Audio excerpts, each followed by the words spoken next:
Sir வரல கட்டுங்க sir. Sir வரல.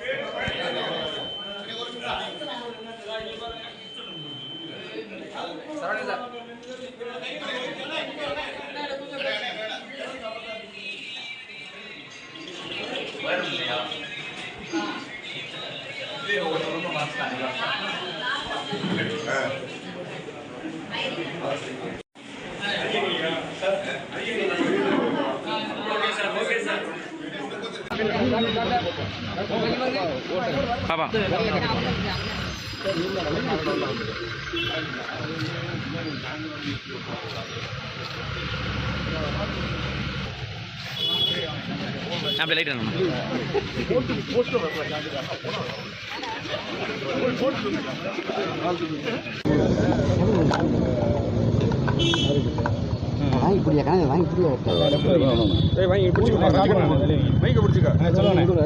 நான் டாக்டர் சரவணன், அனைத்து இந்திய அண்ணா திராவிட முன்னேற்றக் கழக கூட்டணியோட வெற்றி வேட்பாளர் மதுரை பாராளுமன்ற தொகுதிக்கு இப்போ காலையில் 7 மணிக்கு முதல் ஆளாக என்னோட ஜனநாயக கடமையை ஆற்றி விட்டு வருகிறேன், வாக்கு செலுத்தி விட்டு வருகிறேன். இதையே நான் நம்மளுடைய தமிழக மக்களுக்கு, மதுரை மக்களுக்கு குறிப்பாக எல்லோரும் 100% வாக்களிக்கணும்.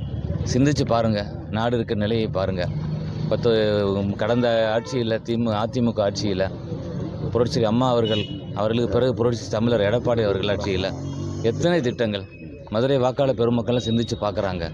7,000 8,000 கோடிக்கான திட்டங்கள், எங்கே பார்த்தாலும் மதுரையில் பறக்கும் பழங்கள், ஃபேவர் பிளாக் சாலைகள், தெப்பக்குளத்தில் தண்ணீர் நிறச்சி போட்டிங் போகிற அளவுக்கு ஒரு வசதி, மீனாட்சி அம்மன் நம்மளோட மண்ணை மீனாட்சியுடைய ஆலயத்தை சுற்றி இருக்கிற மாசி வீதிகளில் பார்த்திங்கன்னா ஃபேவர் பிளாக் சாலைகள், அப்படி மிக சிறப்பாக 1296 கோடியில் மதுரைக்கு குடிநீருக்கான திட்டம், முல்லை பெரியார்லேருந்து பாதாள சாக்கடை திட்டம், அப்படி எத்தனையோ திட்டங்களை கொண்டு வந்து வாழ்வளித்த அதிமுக ஆட்சி. இப்போ திமுக அந்த 3.5 வருஷத்தில் பாடாப்படுத்துது அப்படின்னு எல்லாரும் சொல்கிறாங்க.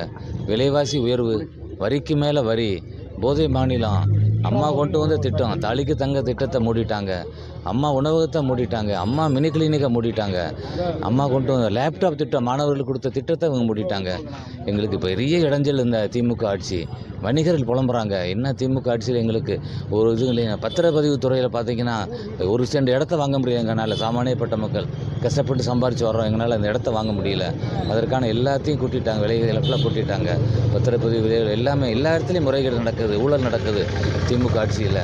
அமைச்சர் ஒரு பக்கம் பேசுகிறாரு, ஆடியோ வருது, 30,000 கோடி நாங்கள் சம்பாரித்து பதுக்கிறது எப்படின்னு யோசிச்சுக்கிட்டு இருக்கோம்ன்றாங்க. அதனால் இந்த ஊழல் ஆட்சி அகலணும்.